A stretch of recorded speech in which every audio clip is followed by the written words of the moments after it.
Hey there! Thanks for signing up, and thank you for wanting to become a juggler. That's super cool. We could use so many more in the world. This isn't super difficult. I'm going to break this into like easy incremental steps that'll give you time to practice. If you have any questions, shoot them back to me. Yeah, this is going to be really fun. We're going to start from absolute square one. So I'm going to have you start with things that may seem like this is ridiculously easy. Of course I can do this, but there's a reason for everything. So trust in the process. I'm going to start off by talking about some products and just a little bit about things. So that way, when you're at home practicing, if you don't have professional equipment, I'm not expecting you to whatsoever. So I'm going to give you suggestions, tell you about some like fun, cheap little places that you can get some decent starter stuff too. So let's get into the suitcase.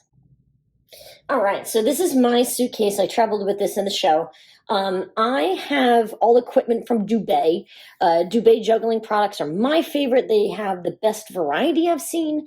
However, there's a bunch of other websites out there. You can even go to Amazon to get a nice, simple starter juggling pack. Now let me go through some of the items that are in here. These are stage balls, so you can see that they're big, they're shiny, they fit very comfortably in my hand. These are for the stage. The problem if you practice with something like this is if you drop, it's going to roll away from you, and that can kind of become a pain in the butt. I have these. These are the bean bag. You can get these bad boys off of Amazon. It's really, the brand does not matter at all. These I like because when you drop, they just stay right there. Also, they will kind of mold to the shape of whatever squeeze that you're giving it. These are fantastic for practicing. I even think they look kind of cool on stage, so I'll kind of swatch between the two, you know, this one or that one for whatever the occasion, but I would definitely recommend learning with something like this. If you don't have anything at all, you can grab 3 apples. It might get a little apple saucy towards the end, or you can even grab 3 lemons, something like that. 3 of anything will do for now, but if you happen to have like a very basic starter set of just regular bean bag balls, hacky sacks also make great cheap replacements. Start with something like that. Another thing that we're going to be using in this course is we need to practice. This is how we teach young children, actually. These are scarves. They can be used for a whole bunch of different things.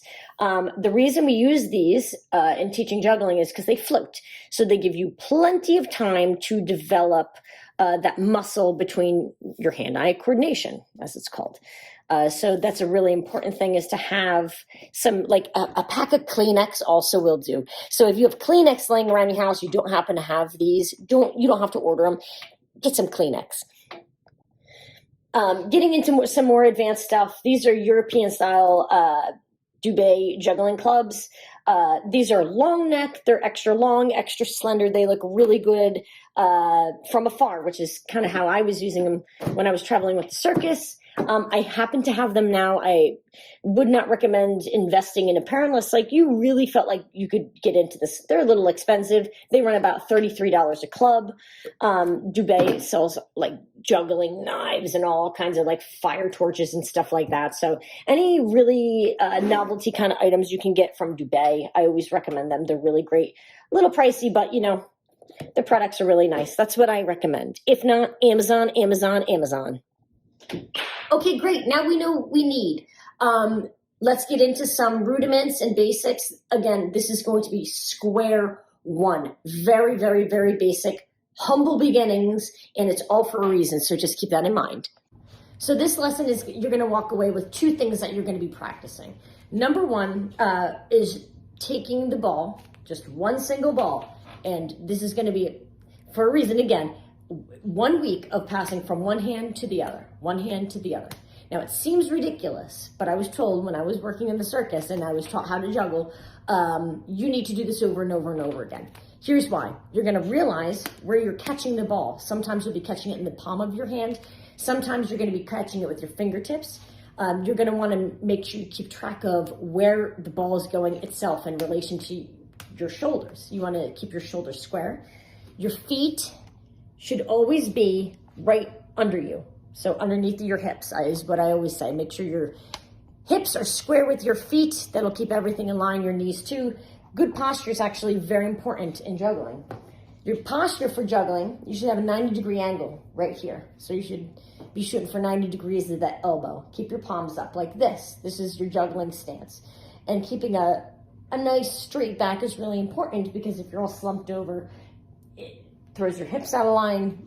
Your body positioning is very important, actually. In the palm of your hand and keeping that 90-degree angle and not moving the shoulders.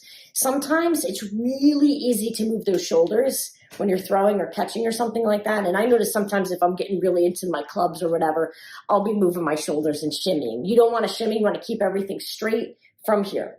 Now your throws will probably tend to be very arm oriented at first. After you get kind of the hang of it and you've been juggling for a little while, you'll notice that this comes a little bit more from the wrist, and you're doing kind of wristy catches and wristy throws.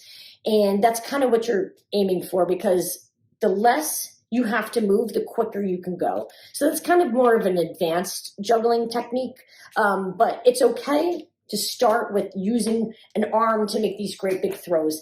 I always say, if you're doing a bigger throw, that's better, because it gives you a little bit more time to think when you're starting out. So totally fine if you're doing great big throws or anything like that, but start simple with just one ball, keeping it around this height, 90 degrees, 90 degrees, 90 degrees. 15 minutes every day, do it for a week. I promise you it will make a difference in your game. This is something that I practice all the time.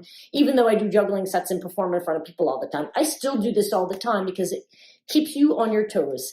They always say it's important to practice your basics, no matter what sport, art, whatever you're doing. Basics, basics, basics. Okay, the second part of this lesson, we're going to do this.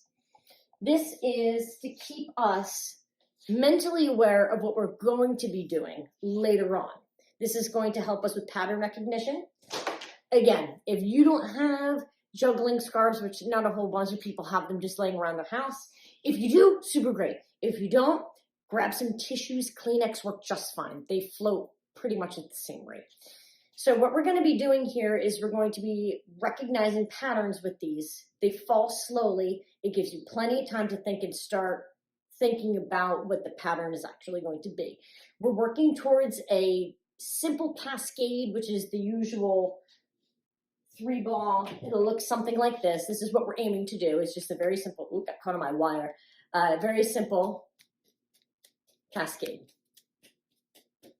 Very simple. So in order to understand that pattern, it's best to start with something slow. Slow falling, something slow falling. So what we're going to do is we're going to take this and we're going to throw this up into the corner. So we're going to throw it up on this side of our body. So hop, catch. Same thing on the other side. Throw it to the corner and catch. Throw it to the corner and catch. We want to start recognizing where everything is going. And get into this kind of rhythm of hop, catch. Hup, catch, hup, catch, hup, catch, like that. And just keep it very simple. You don't have to do the whole knee bending thing. That's just me really exaggerating.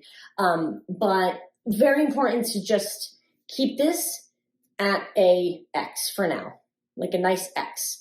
When we introduce the second one, that rhythm will become very important. So spend this week practicing with your tissue or your scarf, doing this.